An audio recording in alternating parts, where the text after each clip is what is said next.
Well, I confess that I was hoping that March would be a little warmer, a little sunnier, if nothing else. Carrie showed me the weather outlook, and it looks really good and then not so good.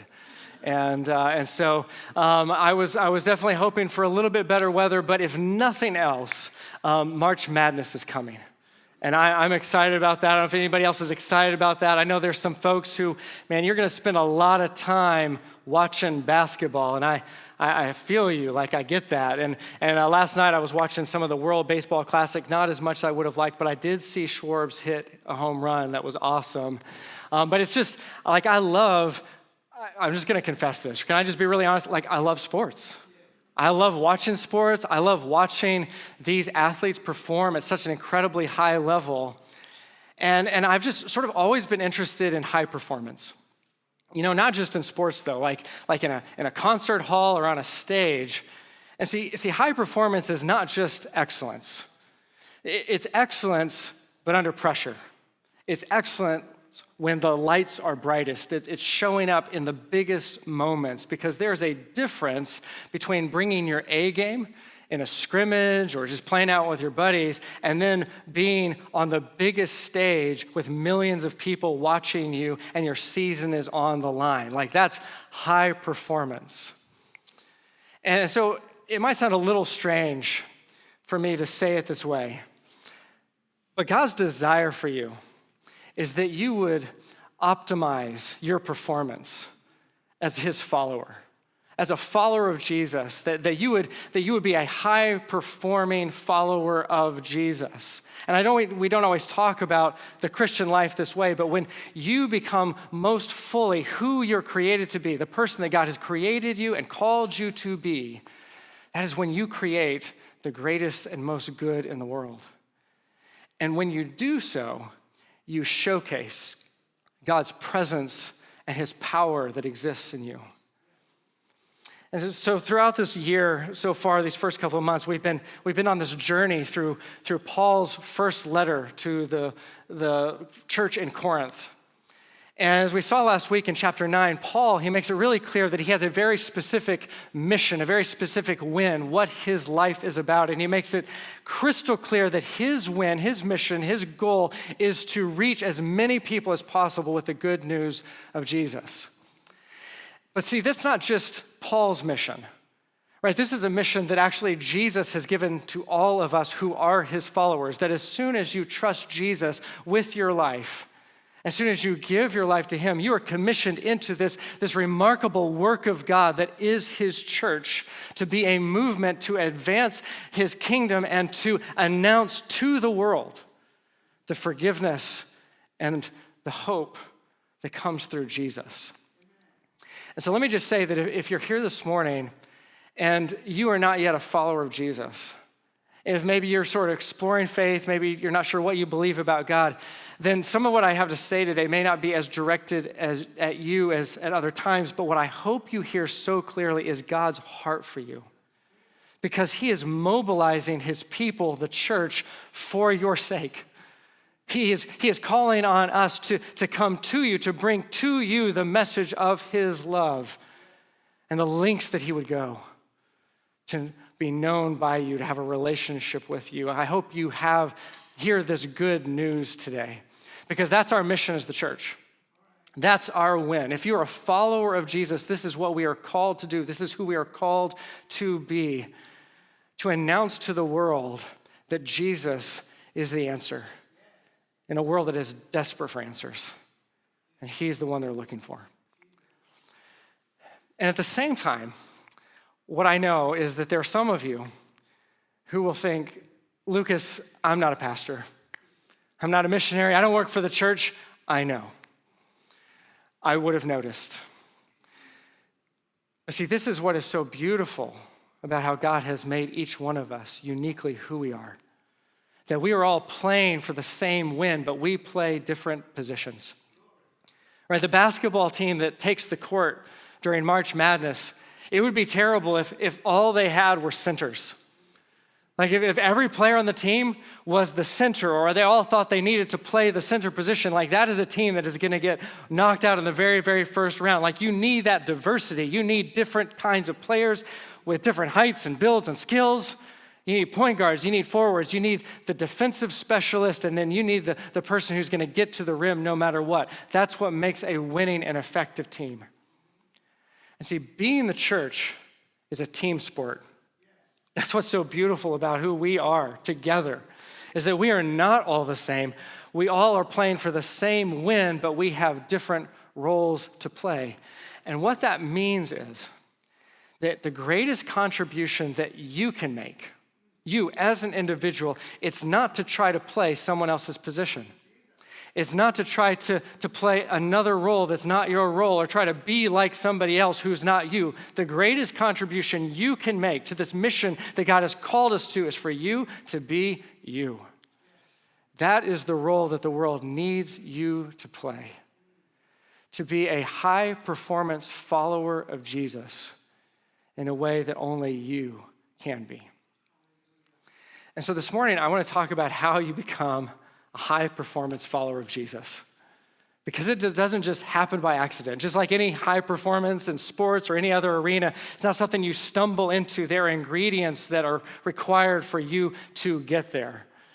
And so I want to pick up where we left off last week, where Paul is going to describe how hard he works at the role that God has given him uniquely to play. He's not casually hoping that God can use him in some way. No, he is single-minded. He is relentless. He is dedicated to pursuing his highest performance in following Jesus for the sake of the people that he wants to tell the good news to.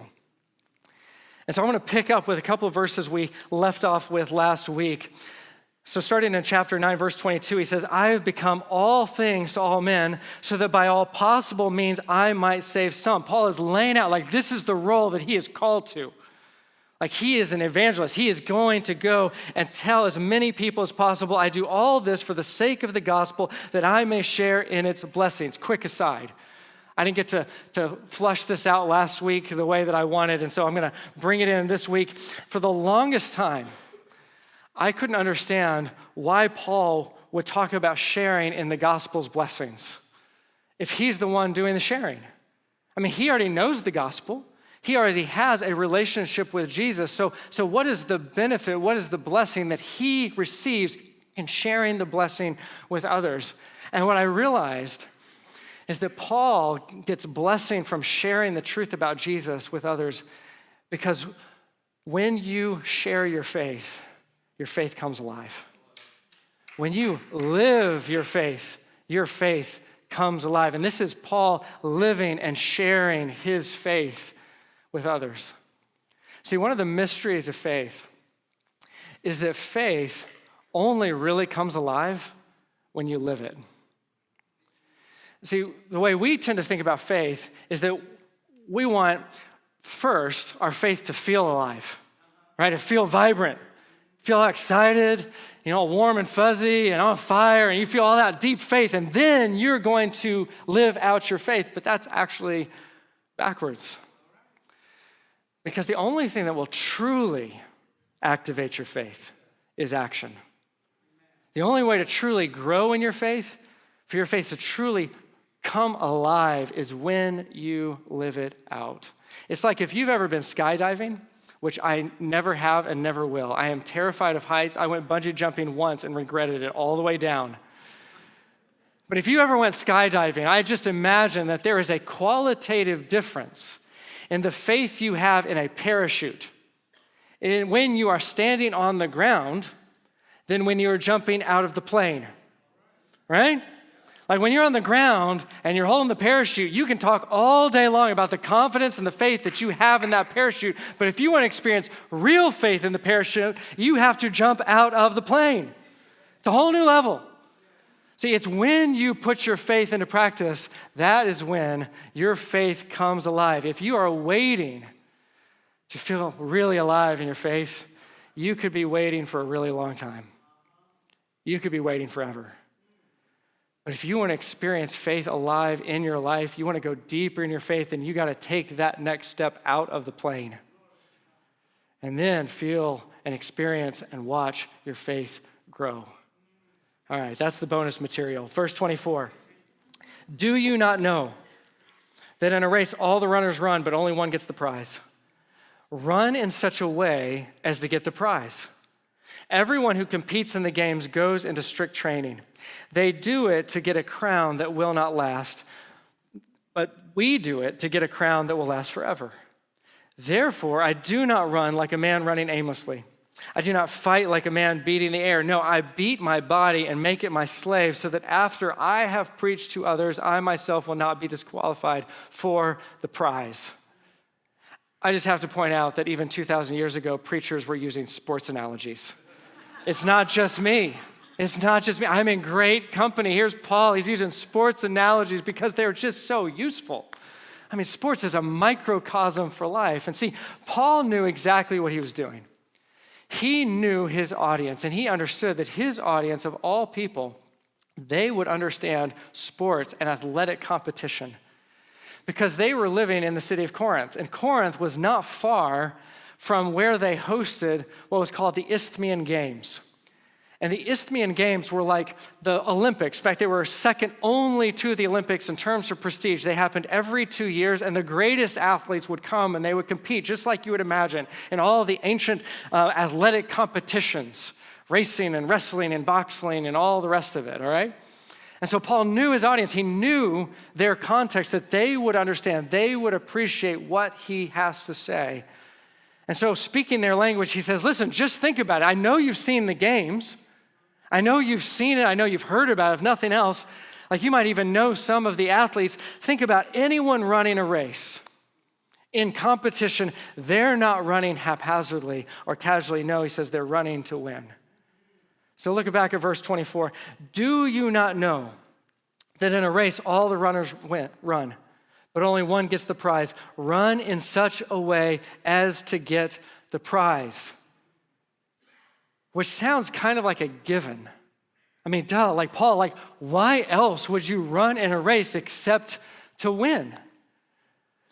So last fall, I shared with you, and you'll be forgiven if you don't remember this, but last fall, our family participated in a 5K fundraiser for FCA, Fellowship of Christian Athletes, which we love that organization. And so our whole family goes out, and we're down around Cooper River, and we show up, and they have different categories and prizes. And one of the prizes was for fastest pastor. Now, I try to hide this as much as I can because I can get carried away, but I am a very competitive person. And I feel like God has sort of, humbled me through that because I win so rarely at anything. But I'm still competitive, okay? Like I just can't help myself. And so I knew this was a category. I immediately start scoping out the competition. And with all due respect to the other pastors, there wasn't much. I mean, there were only 4 of us to begin with. So very small bracket here, okay? And one of them was quite a bit older than me, and 2 of them, though, were way younger than me. And so those I was a little worried about. In fact, one of those guys, man, he looked like he was in pretty good shape. And so I was like, I don't know how this is going to go. And sure enough, when the race begins, that dude, man, he just takes off. And I thought, oh boy. And I'd run enough to know that even for a 5K, like that was a pretty healthy pace he just took off at, right? So he disappears. I can't even see him. And I'm like, well, I'm going to run my race. And so I pick a pace that I feel like is competitive, I hope, and I'm going to run it, and I'm just going to be consistent. And I start running, and sure enough, I start gaining on him. And he's slowing down. Like he sort of took off and then realized he'd bitten off more than he could chew, and so he's slowing down and making his way back, and I'm making my way forward, and I can creeping up on him. But then suddenly, as I see him coming, I can see him right there. I look over, and my 10-year-old, who's also running the race, he is stopped at the side of the course. And he took off with everybody, right? Everybody's super enthusiastic. They just start running as fast as they can. So he took off at 10 years old, disappeared. And here, now I see him, and he's on the side of the course, and he's tying his shoe. And at this point, like your dad instinct kicks in. And I'm like, oh man, there's my 10-year-old. And he's not hurt. He's just tying his shoe. I can see all of this even as I'm running up. But I look around, I'm like, his brothers aren't with him. His His mom's not here. She's back there running with Eleanor. And so he's kind of by himself, lost in this crowd, and it could be disorienting. And so I thought, maybe I should just stop and just make sure he's good. And then, maybe I'll just run with him. I mean, he's 10. That'd be fun. Dad-son moment. I'll just run with him. And right as I got towards him, as I began to hesitate, it was like my brain did this quick calculation I wasn't even trying to do. And suddenly this thought became so clear in my mind, so vivid. He'll be fine. And I just ran right past him.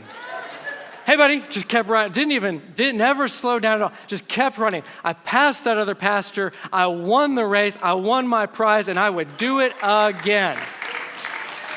Thank you very much. Because why else would you run a race, right?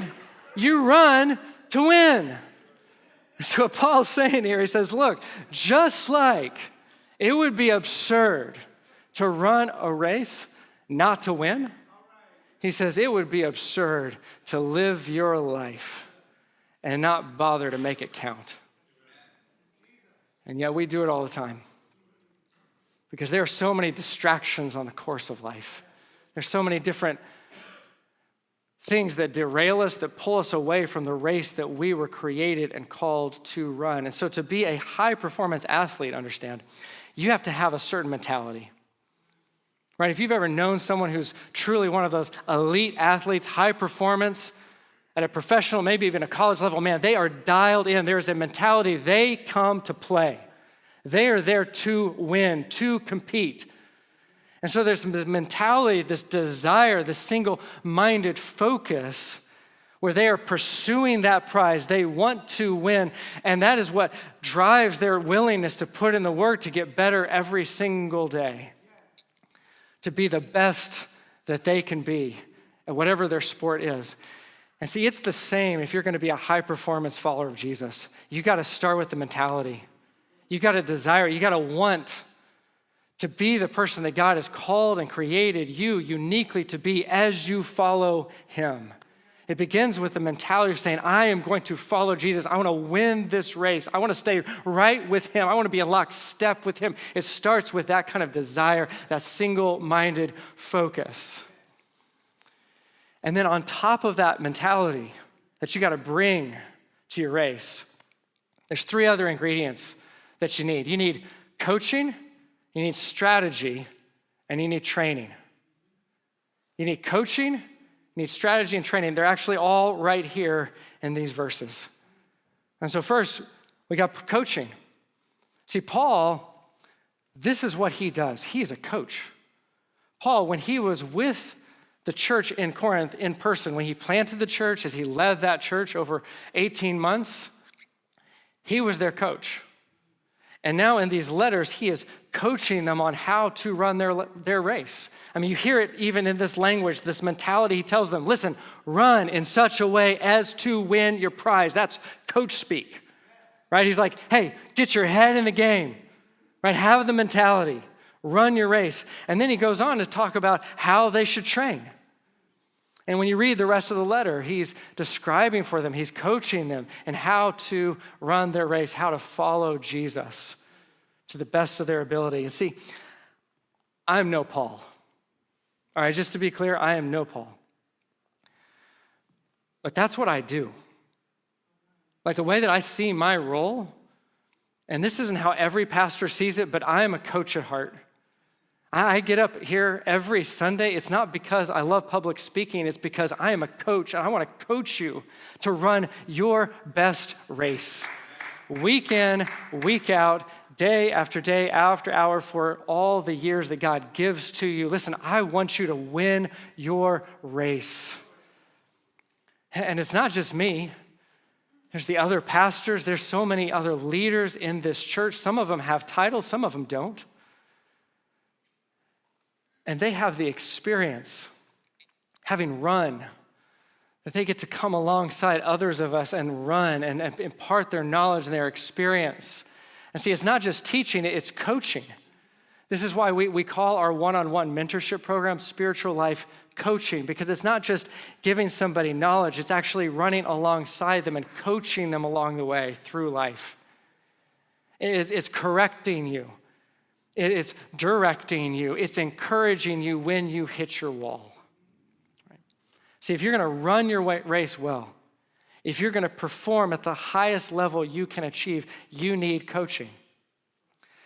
And part of what coaching offers you is strategy. Right? Part of what you get from someone who coaches you is they're going to give you a plan. They're going to give you a strategy for running your race. Because if you're going to run well, if you're going to be a high-performance follower of Jesus, you need a plan to get there. And this is what Paul is getting at in verse 26. He says, therefore, I do not run like a man running aimlessly. I do not fight like a man beating the air. In other words, when you step into a boxing ring, you better have a strategy. You better have a plan. You shouldn't be throwing your arms around, your hands around, your punches around wildly, aimlessly. You're sort of like, oh, I'm going to just throw some punches out there. You will get, as they used to say, your clock cleaned. If there's an opponent who knows what they're doing, like you are about to get knocked out, you need a strategy to defeat the opponent in the ring. And it's the same with running. If you're going to run your best race, like you need a strategy, you need a plan. I see this up close and personal all the time because whenever Carrie is planning a race, and especially like the night before, she's plotting her strategy. She's visualizing the course. She's thinking about the inclines and the declines and her hydration and where she needs to push her pace and where she can coast and just rack up some miles. She's thinking about when to take her little energy packets. Like she has a strategy for running because without one, she cannot run the race that she's capable of. And see, if you're going to be a high-performance follower of Jesus, then you need a strategy. You need to think about, visualize the future that you want to create, and then you need to strategize how you're going to get there. A couple of weeks ago, I watched this movie with my older kids, F1, Formula One. And it's a racing movie, and they're really into Formula One. Talk about high performance. I mean, it's incredible what these athletes do on a racetrack. And so we're watching this movie, and Brad Pitt in the movie, if you haven't seen it, he plays the older, wiser racer. And at one point, they're in this pre-race meeting, and it's pretty obvious that they don't really have a strategy for how to win the race. That they're just sort of throwing out platitudes. They're hoping the race goes well. And Brad Pitt interrupts to say, listen, hope is not a strategy. I love that. Because I know so many people who are living their lives and hope is their only strategy. They're just hoping. They're wishing that things will go well. They're hoping that things turn out as best as they're dreaming. Hope is not a strategy. You need to ask yourself, what kind of life do you want to live?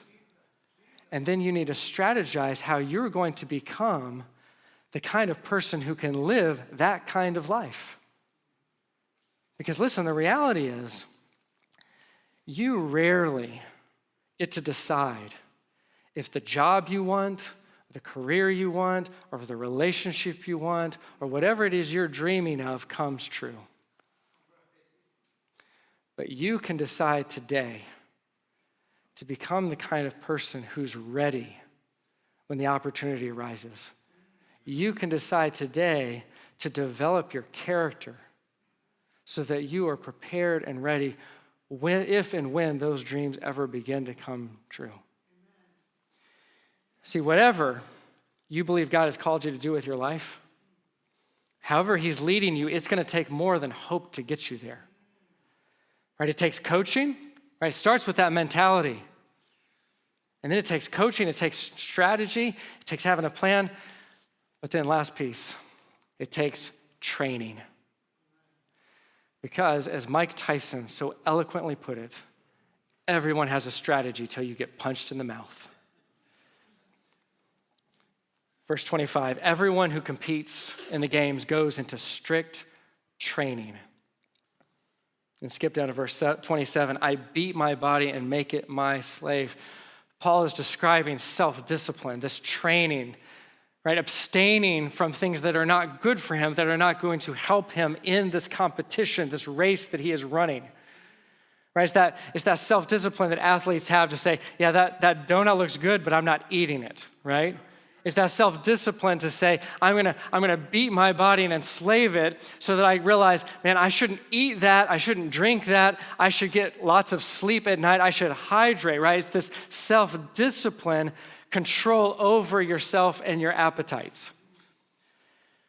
And so he says, I'm gonna beat my body, I'm gonna make it my slave, all in pursuit of the prize, in pursuit of the race that he wants to run. Several years ago, I have a friend named James, and James was turning 50. And so he decided, James is a lot older than me, just to be clear. And James was turning 50, and so he decided for a milestone birthday, he was gonna do a milestone event, and so he was gonna run, I kid you not, a marathon. Now, here's James, not a runner, not an athlete, but decided, I don't know why, I have no idea why, to run a marathon. And he decided to do this without any training. Now, let me be clear. I don't mean he didn't train enough. I mean he didn't train, period. So you might have heard of like Couch to 5K. It's like a 6-week program to get you from you've never run a day in your life to like just running like a little over 3 miles. He did Couch to Marathon the day of the marathon. And he almost died, literally. By the time it was over, the way he described it to me, he was sitting on a curb, head between his knees, wishing that he had died. And honestly, that was his best case scenario. I mean, the fact that somehow he survived this whole experience, walking, running, dragging himself through, and then ended up able to sit and breathe at all and have blood coursing through his veins. Like I don't know how he survived, but he did. But that was his best case scenario. He didn't die.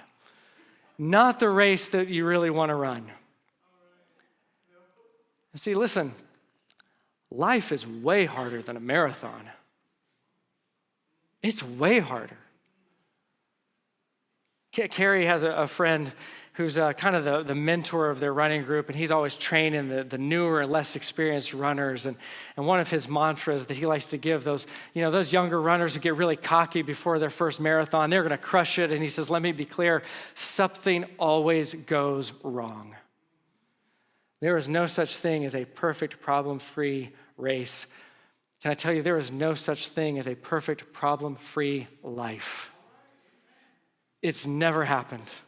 There are always problems, and yet somehow there are people who are still shocked by this.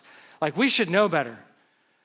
But I've known so many people who in the course of their lives have been utterly derailed, crashed and burned, never recovered because somehow they didn't realize that something would go wrong. And I always want to ask, who lied to you? Like, who told you the life was easy? Who told you the life was going to work out the way that you always wanted it to work out? Who told you that life was fair? Newsflash, something always goes wrong. And so the question is, or isn't, what if something goes wrong in your life? No. The question is, what will you do when it happens? How will you respond? Will that be the end of your race? Will we find you on the curb with your head between your knees, just wishing that you were dead? Or will you have trained so that you have the courage and the resilience and the strength to get back up and keep running? See, that's the question. See, it's not enough to be coached or to have strategy. It's only when you've developed your character through training, through the decisions that you make day in and day out, about how you spend your time, about what you fill your mind with, about how you invest your energy. It's in the habits that you create that develop and shape your character so that you can run the race that you are called to run, that you are created to run through the trials when something inevitably does go wrong, so you can win your prize. A few months ago, right as we hit the new year, I was in sort of a fitness funk if I can put it that way. I try to stay reasonably healthy and reasonably fit, but I had lost all motivation. I would go to the gym, I just kind of like look around at stuff, and I'm like, I don't know what I'm doing here, and I just sort of get on something and half-heartedly do it, and like I said, uninspired, didn't know what I was doing or why, didn't really care. And then a friend called me, and he invited me to go backpacking this summer in Colorado. And as soon as I booked my flight, everything changed. I gotta tell you, I am so excited. I'm so pumped now. I'm motivated. I'm driven. I'm hitting the Stairmaster like you wouldn't believe. I'm like, cardio, here it comes, and I get on the track and I like raise the incline, Stairmaster, and I'm doing flexible strength training. I'm not trying to build mass. I want to be ready for the trail because I know what my prize is. It is Colorado, baby. Man, I'm going to be out under the stars at night, under the big blue skies during the day, and I'm going to be hiking these gorgeous mountains, and it's going to be amazing. And I don't want to die on the trail. I want to thrive, right? See, that's my prize. That's what I'm training for. I know what it is, and I am motivated. See, this is why Paul, when he talks about running and training, is because he is dialed in on the prize. This is what he says back in verse 25. Everyone who competes in the games goes into strict training. Why? They do it to get a crown that will not last. But we do it to get a crown that will last forever.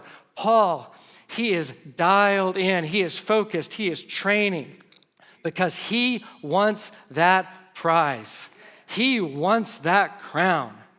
And he's not talking about some little laurel leaf thing that they would put on the victors at the Olympic Games or the Isthmian Games. No. What he cares about, more than the prize itself, is what the prize represents.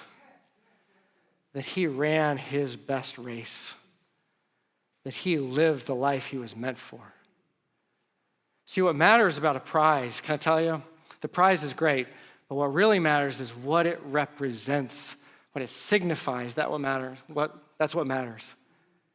I mean, if you get a gold medal from the Milano Cantina Games there, Cortina, that's great.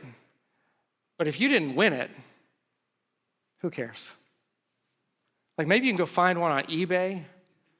Maybe there's one from an older Olympics, and you can have that gold medal, and you can parade it around, and you can show everybody, look at this prize, look at this gold medal, isn't that awesome? It means not even close to the same thing as if you'd won it yourself. It's for the same reason that people do not appreciate participation trophies, right? I mean, to get a trophy that you didn't earn, what does that really mean anyway? See, what the prize means, the significance of the prize, and why we have to keep our eye on the prize is because there is coming a day when you're going to know what kind of race you ran. You're going to know whether you ran to win.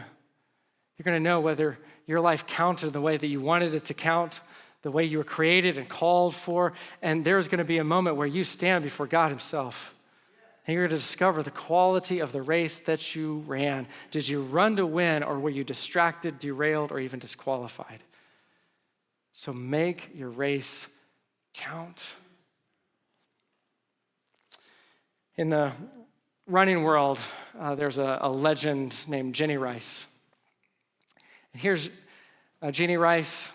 She is the lady right there in the center in this picture in the red. And this is her running the London Marathon last year.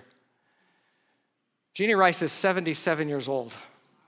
She's turned 78 next month. She is a legend in the racing world, in the running world, because not only does she continue to run at 77 when she really has no peer group, let's be honest, but she continues to set world records, and she continues to run at paces that most people half her age can only dream of. I believe that when she ran this race, she ran it in 3 hours and 27 minutes, which if you know anything about running marathons, you know that is roughly an 8-minute pace, which is insane. For 26 miles. Most of you, I'm just going to go on a limb here, couldn't do that for 1 mile. She did it for 26.2, and she keeps doing it over and over and over again. In fact, she's getting faster, which is truly insane. So she's run 137 marathons to date, and she plans to get to 140 by the end of this year. Back in 2016, she estimated that she had run over 1,000 races. She is the epitome of high performance over a lifetime. See, winning your prize, it's not about a single race. It's a lifetime achievement award. See, I don't know about you, but I know that one day I am going to discover what kind of race I ran, and I do not want to discover that I ran aimlessly for nothing. I want to be the highest performance follower of Jesus that I can be. I want to make the greatest contribution that I can make in the world. I want to make the most lasting impression on the world that I can make for others to see.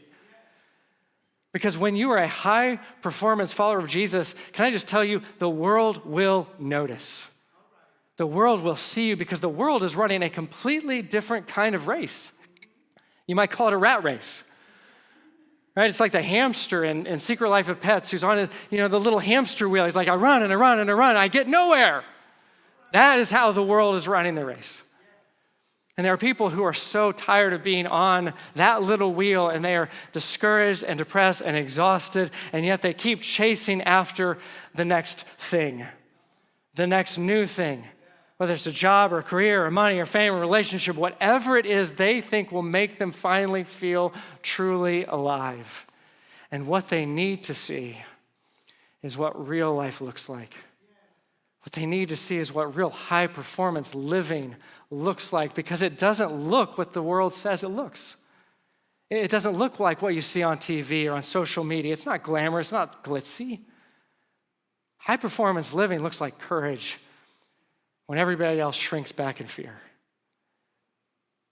It looks like choosing to love when it would be easier to hate. It looks like resilience to get up and keep going when most people would give up or give in. It looks like speaking the truth in love when most other people would criticize and condemn and cancel. See, that's what high performance living looks like. That's the life we're called to. That is the life that Jesus lived for us. You know, there's a moment in the Garden of Gethsemane where Jesus, he's praying before the soldiers come to arrest him and to take him to crucify him after beating and mocking and torturing him. And see, if you want to know what somebody's made of, if they're truly a high performer, if they shine when the lights are brightest, or if they shrink back under the pressure, it's not when everything is easy. Like peak performance is much easier under peak conditions. It's in the crisis. It's when everything is on the line. The true greatness, high performance is revealed. And in that moment, Jesus, he prayed that he would be spared. He would not have to go and endure what he knew was awaiting. But in that moment, he said, not my will, but yours. And in that moment, when our fate was on the line, when the future of humanity hung in the balance, knowing what was facing him, knowing what was awaiting him, torture, agony, death, Jesus gave the greatest performance that the universe has ever seen. In a life characterized by compassion and courage and love, this was his magnum opus. And when he gave his life for us, it changed everything. Darkness was turned to light. Despair was swallowed up by hope. Death was overcome by love that not even hell could defeat. That's the life that Jesus lived and gave for us. And it's the life he wants to give us. It's the life he wants us to live. And if you've never trusted Jesus with your life, and if you've never given your life to him, trusting him for the forgiveness of your sin and for the hope of eternal life, can I tell you that that's where this whole journey, this whole race begins, because Jesus, just to be clear, he's not the prize, he's the gift. You don't have to be a high performer to earn Jesus. You don't earn Jesus. You don't win his approval. You just are you. He knows you better than you know yourself. He knows exactly who you are. He knows the things that you wish you didn't know about you, but he gave his life for you. He gave his life as a gift, and all you have to do is receive him. And when you give your life to him, just as he gave his life for you, it's the greatest exchange you could ever make. He's the gift that you need. Would you all just bow your heads for a moment as we close? Close your eyes. And if you're here this morning and you realize that you're running the race that the world would have you run, and you're on that little treadmill, that little hamster wheel, and you're ready to get off. You want a different race to run. It starts with knowing Jesus, and you don't have to earn him. You don't have to be good enough. He's already given everything for you. And the invitation is there to simply receive him, to receive his life for you. And so if you have never taken that step of giving your life to Jesus, of trusting him for the forgiveness of your sins and the life that you're made for, the future that awaits you, right now I just want to invite you. It's a very simple prayer, just to say, Jesus, I give you my life. Jesus, you are the one that I need. Jesus, I give you my life. I accept your forgiveness. I want the life that only you can give. And Jesus, I give you my life.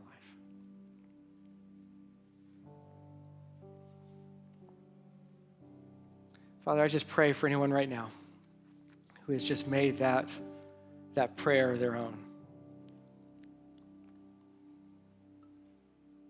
I'm so grateful that they would just have that courage to pray that prayer. It's not an easy thing, but it's beautiful. Jesus, I pray that they would know that this is not just a feeling. It's so much more than that. This is a relationship that has just begun as they've invited you into their life. And I pray that they would not try to run this race by themselves, this new life this new journey they're beginning. I pray that they would come and talk to one of us and share the decision that they've made so that we can run with them. But Lord, I pray that they would know your presence today in a whole new way. And Father, I pray for all of us who are running this race that we would strive to be high performance followers of you, that we would run after you, that we would cast off everything that hinders us, and we would pursue a life, the life that you've created and called us to live. Or that we would be your people in your world for all to see. Lord, we pray this in your name. Amen.